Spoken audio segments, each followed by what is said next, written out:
नमस्कार, स्वागत है आपका। मैं हूं आपके साथ सुमित गुप्ता।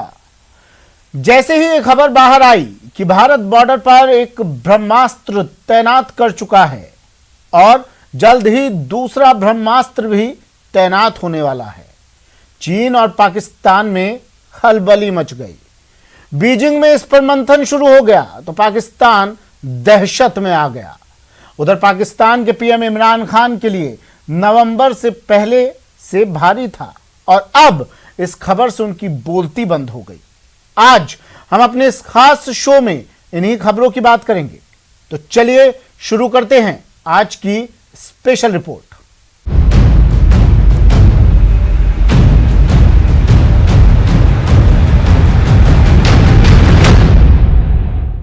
चीन की चालबाजियों को देखते हुए भारत बहुत जल्द बॉर्डर पर एक ऐसा ब्रह्मास्त्र तैयार करने वाला है जो 600 किलोमीटर दूर तक किसी भी मिसाइल और हवाई जहाज या फाइटर जेट को आग के गोले में तब्दील कर सकता है, जो एक साथ 36 टारगेट को मार गिराने की क्षमता रखता है। खास बात यह कि अभी इस ब्रह्मास्त्र की आपूर्ति ही शुरू हुई है, लेकिन इतने भर से ही बीजिंग और इस्लामाबाद में बैठकों का दौर शुरू हो गया है।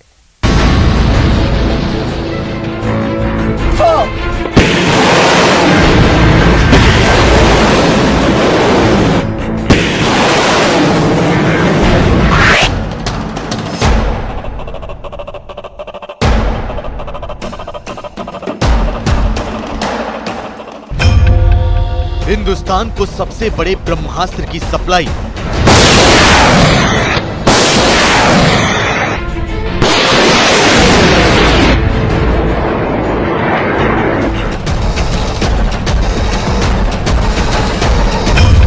आसमान में आक्रमण, दुश्मन की सेना घबराई।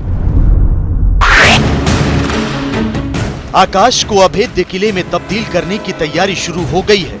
भारतीय सेना दुश्मन के लड़ाकू विमानों और मिसाइलों को मार गिराने के लिए कमर कस चुकी है। चीन और पाकिस्तान की नापाक साजिशों को एक धमाके से नाकाम करने का ब्लूप्रिंट तैयार कर लिया गया है। एलएसी और एलओसी पर तनाव के बीच हिंदुस्तान को रूस से S-400 नाम का सबसे विध्वंसक हथियार मिलने वाला है।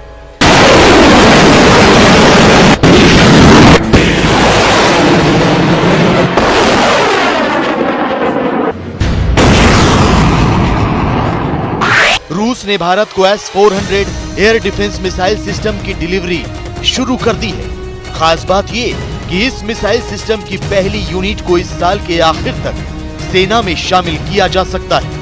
ऐसे में चीन और पाकिस्तान ने भारत की तरफ आंख उठाकर देखने की जुर्रत की तो दोनों देशों की सेनाएं पनाह मांगती नजर आएंगी।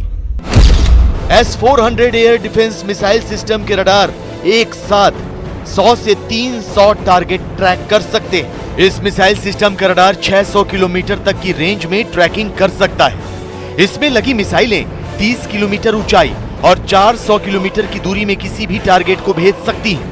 आसमान में दुश्मन के लड़ाकू विमानों और मिसाइल के अलावा इससे जमीनी ठिकानों को भी निशाना बनाया जा सकता है। इस एयर डिफेंस मिसाइल सिस्टम की सबसे बड़ी ताकत यह है कि ये एक ही समय में 400 किलोमीटर तक 36 टारगेट को एक साथ मार सकती है। इसमें 12 लॉन्चर होते हैं और ये 3 मिसाइल एक साथ दाग सकता है। इसे तैनात करने में 5 मिनट लगते हैं। हालांकि अमेरिका रूस के साथ भारत की S-400 मिसाइल सिस्टम की डील के विरोध में है, लेकिन भारत ने अमेरिका की चेतावनी और काटसा के तहत लगने वाले प्रतिबंधों को दरकिनार कर 39,000 करोड़ रुपए में इस सिस्टम को खरीदा है। तो आपको बता दें कि भारत और रूस ने अक्टूबर 2018 में S-400 मिसाइल सिस्टम की आपूर्ति का समझौता किया था। इसके तहत 400 किलोमीटर तक हवाई सुरक्षा को मजबूत करने के लिए भारत को S-400 की 5 स्क्वाड्रन की आपूर्ति की जाएगी। पहली स्क्वाड्रन की आपूर्ति इस साल के अंत तक पूरी हो जाएगी। रशिया से इंडिया को S-400 की सप्लाई स्टार्ट हो गई है और इसमें I think India needs to celebrate and at the same time China needs to be very worried. China के लिए बहुत तकलीफ है क्योंकि चाइना के पास इससे मैचिंग हथियार नहीं है, एयर डिफेंस सिस्टम नहीं है उनके जो एयर डिफेंस सिस्टम हैं वो इससे इंफीरियर हैं। साथ ही साथ उन्हें ये भी पता है कि इंडिया इस समय बहुत ही एग्रेसिव है। किसी भी तरह की कोई एयर वायलेशन की टॉलरेंस इंडिया में अब नहीं रहेगी। भारतीय वायुसेना पाकिस्तान से लगती सीमा और पूर्वोत्तर में S-400 air defence missile system को तैनात कर सकती है। अरुणाचल प्रदेश, लेह लद्दाख से लेकर गुजरात और राजस्थान में इस मिसाइल सिस्टम को दुश्मन पर वार करने के लिए मुस्तैद किया जा सकता है। तो आपको बता दें कि अगर राजस्थान बॉर्डर पर S-400 मिसाइल सिस्टम को तैनात किया गया तो ये कराची एयरबेस से उड़ने वाले फाइटर जेट या मिसाइल को सिर्फ 80 मिनट में तबाह कर सकता है। जबकि इसे लेह बॉर्डर पर तैनात किया गया तो इतने ही वक्त में ये चीन के काशगर एयरबेस से उड़ने वाली मिसाइल या लड़ाकू विमान को उड़ा सकता है। हालांकि चीन के पास भी S-400 मिसाइल सिस्टम है, लेकिन भारत को मिलने वाले मिसाइल सिस्टम की तुलना में इसकी मारक क्षमता कहीं कम है। इसके अलावा चीन के पास HQ-9 air defence missile system भी है जिसे उसने पाकिस्तान को दिया है, लेकिन इस मिसाइल सिस्टम की रेंज सिर्फ 100 किलोमीटर ही है, जबकि भारत को मिलने वाला एयर डिफेंस मिसाइल सिस्टम इससे 6 गुना अधिक दूरी तक दुश्मन को दहलाने की कुव्वत रखता है। HQ-9 मिसाइल सिस्टम चाइना ने कॉपी पेस्ट किया था S-300 से, जो कि पुरानी टेक्नोलॉजी है, पुराने स्पेसिफिकेशंस हैं, पुरानी काबिलियत है। ये काबिलियत S-400 के साथ मैच हो ही नहीं सकती। जहां तक सिस्टम के लिए अगर बात करें तो अगर उसका रेडार 250 से 300 किलोमीटर का है HQ-900 का, तो S-400 का 400 किलोमीटर का रेंज है। अपने आप में अद्भुत रेंज है। रेडार जो है S-400 के 600 किलोमीटर दूर से ट्रैकिंग शुरू कर सकते हैं, जो कि HQ-9 में हो ही नहीं सकता। S-400 दुनिया का सबसे एडवांस डिफेंस सिस्टम है। तो आपको बता दें कि इसमें 4 तरह की मिसाइलें होती हैं। एक मिसाइल 400 किलोमीटर की रेंज वाली होती है, दूसरी 250 किलोमीटर, तीसरी 120 किलोमीटर और चौथी 40 किलोमीटर की रेंज वाली होती है। भारतीय रक्षा विभाग के सूत्रों के मुताबिक S-400 air defence missile system के पुर्जे हवाई और समुद्री मार्ग से भारत पहुंचने लगे हैं। इन्हें सबसे पहले पश्चिमी सीमा के पास तैनात किया जाएगा। यहां से पाकिस्तान और चीन दोनों से निपटने में आसानी होगी। तो शायद यही वजह है कि इस्लामाबाद से लेकर बीजिंग तक सत्ता के गलियारों में हड़कंप मचा हुआ है। S-400 जब सेना में शामिल होगा तब उसकी तैनाती शुरू होगी। फिलहाल भारत ने चीन से लगती सीमा पर सबसे आधुनिक और सुपरसोनिक क्रूज मिसाइल ब्रह्मोस की तैनाती कर दी है। हालांकि ब्रह्मोस मिसाइल की तैनाती से चीन एक बार फिर बौखला उठा है। चीन के सरकारी अखबार में भारत को जंग की धमकी दी गई है।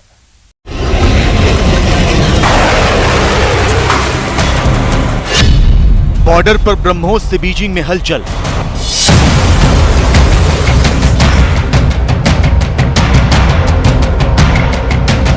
ड्रैगन की धमकी से LAC पर बढ़ी टेंशन।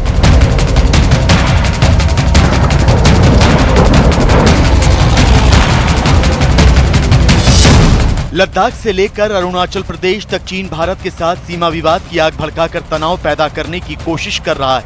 चीन की सेना अपनी हरकतों से बॉर्डर को जंग के मैदान में तब्दील करने पर आमादा है। चीन की पीपल्स लिबरेशन आर्मी ने LAC के करीब अपनी किलर मिसाइलों का दस्ता तैनात कर दिया है। लिहाजा ड्रैगन को उसी की भाषा में जवाब देते हुए हिंदुस्तान ने बॉर्डर पर ब्रह्मोस मिसाइल की तैनाती कर दी। 20 साल पुरानी ब्रह्मोस मिसाइल जल, थल और नभ से दुश्मन पर हमला कर उसे तबाह करने की सलाहियत रखती है। ब्रह्मोस 21वीं सदी की सबसे घातक मिसाइलों में से एक है। ये मिसाइल 4000 किलोमीटर तक वार करने में सक्षम है। छिपे हुए निशानों को तबाह करने के लिए इसे सबसे भरोसेमंद समझा जाता है। यही नहीं, इसे सबसे तेज सुपरसोनिक क्रूज मिसाइल भी माना जाता है। 2 साल पहले भारत ने ब्रह्मोस मिसाइलों को LOC के करीब तैनात किया था तो पाकिस्तान की सिट्टी पिट्टी गुम हो गई थी। पाकिस्तान के विदेश मंत्री ने संयुक्त राष्ट्र तक को चिट्ठी लिख डाली थी। इसी से अंदाजा लगाया जा सकता है कि ये मिसाइल कितनी घातक है और चीन से लगती सीमा पर इसकी तैनाती शी जिनपिंग के लिए परेशानी का सबब क्यों है। जाहिर है कि ब्रह्मोस मिसाइल की शक्ति के सामने चाइना बिल्कुल बौखलाया हुआ दिखाई देता है। ब्रह्मोस मिसाइल की जो रेंज है वो 290 किलोमीटर तक की है। जाहिर है कि इस मिसाइल की तैनाती होने से LAC के 290 मीटर के जो पूरे रेंज में भारत कहीं भी अचूक तरीके से वार कर सकता है। ब्रह्मोस मिसाइल एक medium range supersonic cruise missile है। ये 1 सेकंड में 1 किलोमीटर तक की यात्रा करती है और जाहिर है कि चाइना के पास इसका तोड़ नहीं है। और ये जो मिसाइल है ये किसी भी प्लेटफॉर्म से लॉन्च की जा सकती है, चाहे वो एयर हो, चाहे वो सी हो, चाहे वो लैंड हो। बॉर्डर पर ब्रह्मोस की तैनाती की खबर से बीजिंग कांप उठा है तो चीन के सरकारी अखबार ग्लोबल टाइम्स ने जंग की धमकी देनी शुरू कर दी। ग्लोबल टाइम्स ने लिखा है कि बॉर्डर पर ब्रह्मोस मिसाइलों की तैनाती से भारत और चीन के बीच सीमा विवाद को शांतिपूर्ण तरीके से सुलझाने में बाधा आएगी और तनाव बढ़ेगा। ब्रह्मोस मिसाइल से हिंदुस्तान को सिर्फ सैद्धांतिक फायदा है, इससे कोई रणनीतिक लाभ नहीं होगा। चीन की सुरक्षा के लिए ब्रह्मोस मिसाइल खतरा नहीं है क्योंकि ये मिसाइल बेकार है। अब सवाल ये कि अगर भारत और रूस की बनाई ब्रह्मोस मिसाइल बेकार है, इससे हिंदुस्तान को कोई रणनीतिक लाभ नहीं होगा, तो चीन को मिर्ची क्यों लगी? शायद इसलिए क्योंकि चीन को बखूबी पता है कि ब्रह्मोस एक ताकतवर मिसाइल है जो चीन के सैन्य ठिकानों को पलक झपकते ही मलबे में तब्दील कर सकती है।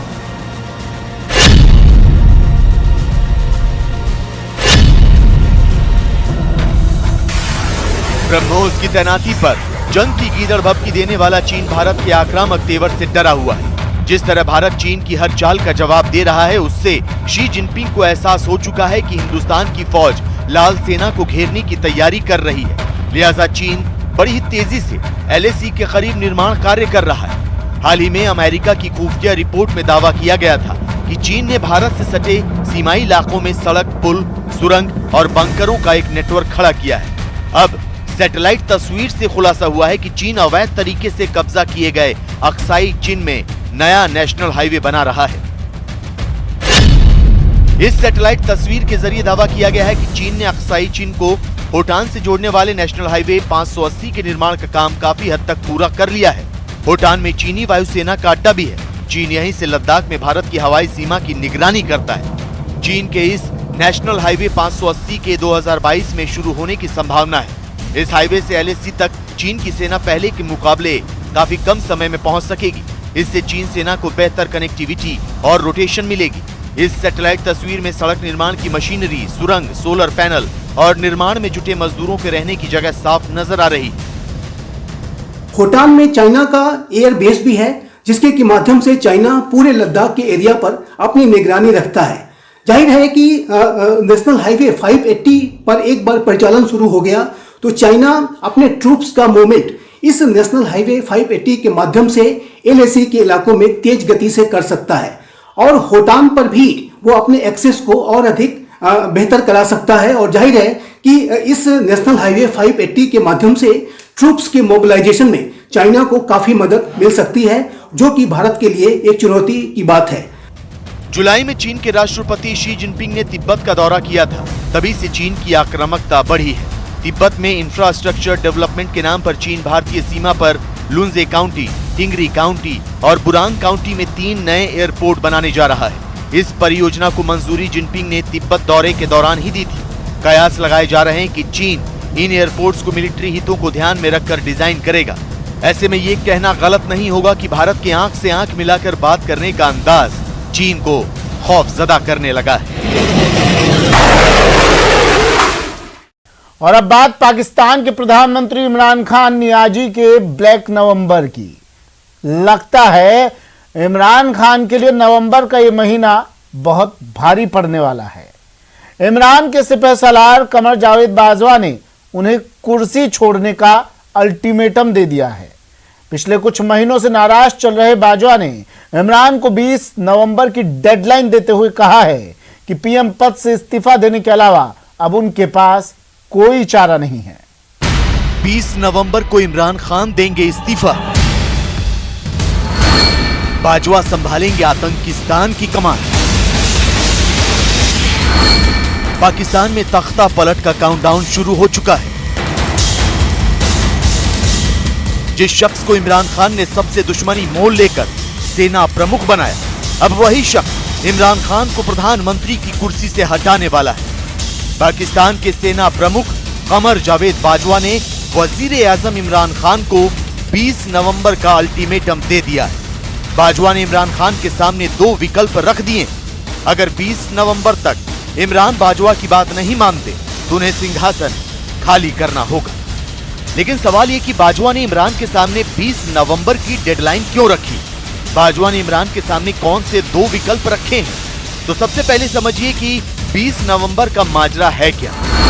दरअसल 20 नवंबर को लेफ्टिनेंट जनरल नदीम अंजुम को ISI का नया डायरेक्टर जनरल बनाया जाना है। लेकिन इस मुद्दे पर इमरान खान और सेना प्रमुख कमर जावेद बाजवा के बीच तकरार चरम पर है। बाजवा चाहते हैं कि लेफ्टिनेंट जनरल फैज हमीद को ही ISI प्रमुख के पद पर बनाए रखा जाए।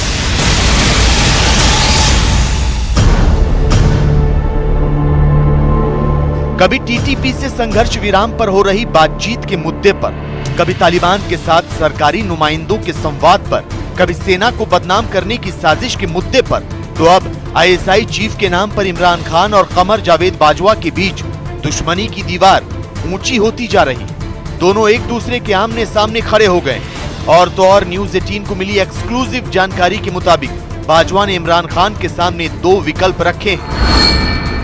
पहला विकल्प यह है कि इमरान खान खुद 20 नवंबर से पहले प्रधानमंत्री पद से इस्तीफा दे दें।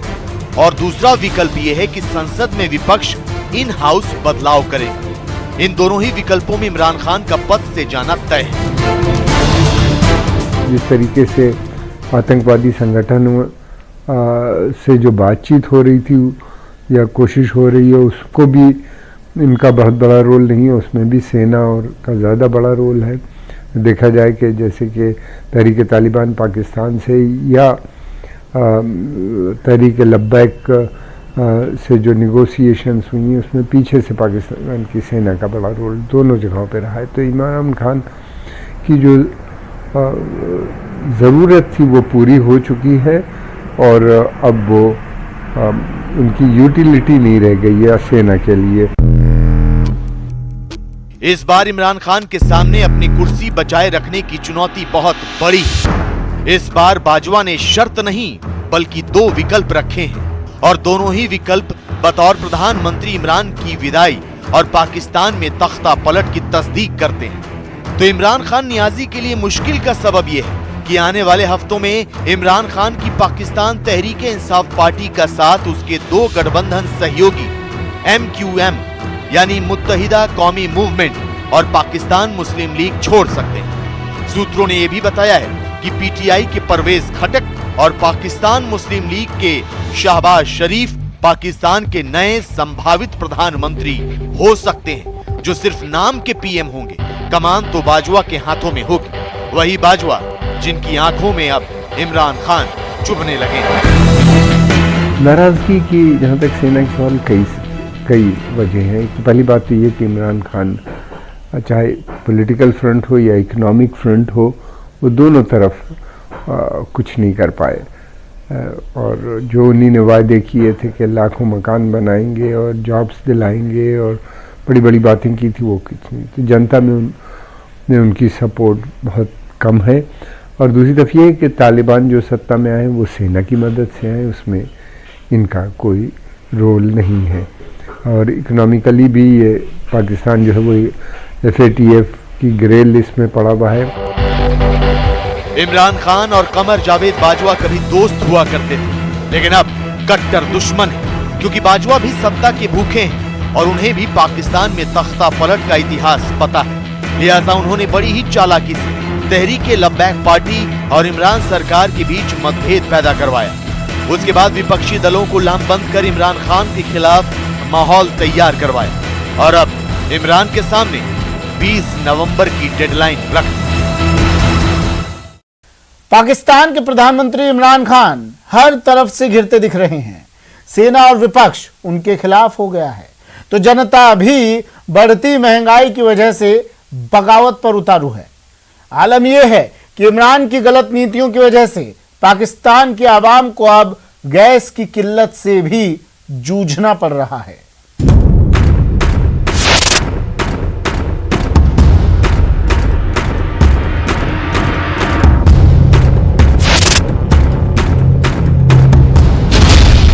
पाकिस्तान में गैस सप्लाई पर गदर।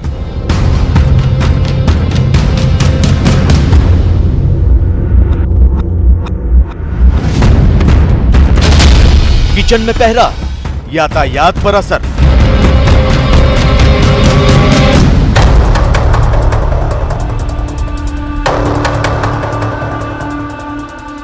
पाकिस्तान में खाने पीने की चीजों के दाम आसमान छू रहे हैं। पाकिस्तान में लोगों की थाली से रोटी गायब हो गई है। पाकिस्तान की एक बड़ी आबादी भुखमरी की शिकार होने वाली है। इमरान खान कर्ज लेकर कर्ज चुकाते रहे, लेकिन उनकी रियासत मदीना की हवा निकल गई। लोगों के मुंह से निवाला छिन गया, तो अब नियाजी की सरकार ने अपनी आवाम पर एक और कहर बरपा दिया।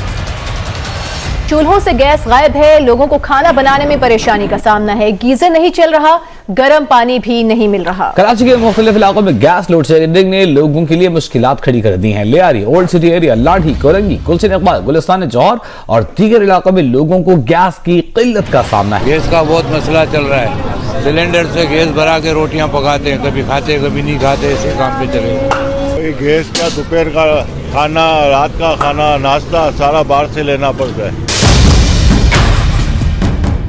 जी हां, गैस की कमी का सामना कर रहे पाकिस्तान में घरों में रसोई गैस की सप्लाई के लिए इमरान सरकार ने समय तय किए, जिसके मुताबिक घरेलू उपभोक्ताओं को दिन भर में सिर्फ 3 बार ही गैस मिल सकेगी। सुबह 5:30 बजे से 8:30 बजे तक, इसके बाद दिन के 11:30 बजे से दोपहर 2 बजे तक और आखिर में शाम 4 बजे से रात 10 बजे तक ही गैस मिलेगी।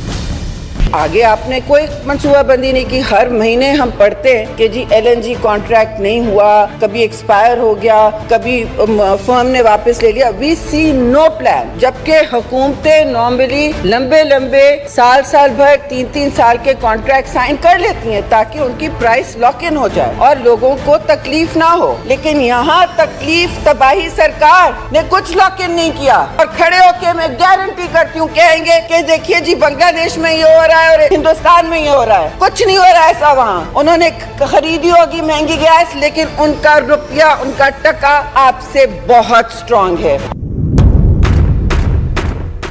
रसोई गैस के साथ पाकिस्तान में CNG पर भी हाहाकार मचा है। गैस की किल्लत की वजह से पाकिस्तान की सरकार ने पंजाब समेत कई प्रांतों में CNG पंप बंद करने का फरमान सुना दिया है। सिंध में कुछ राहत जरूर है, लेकिन यहाँ भी हफ्ते में 3 दिन तक CNG पंप बंद रही।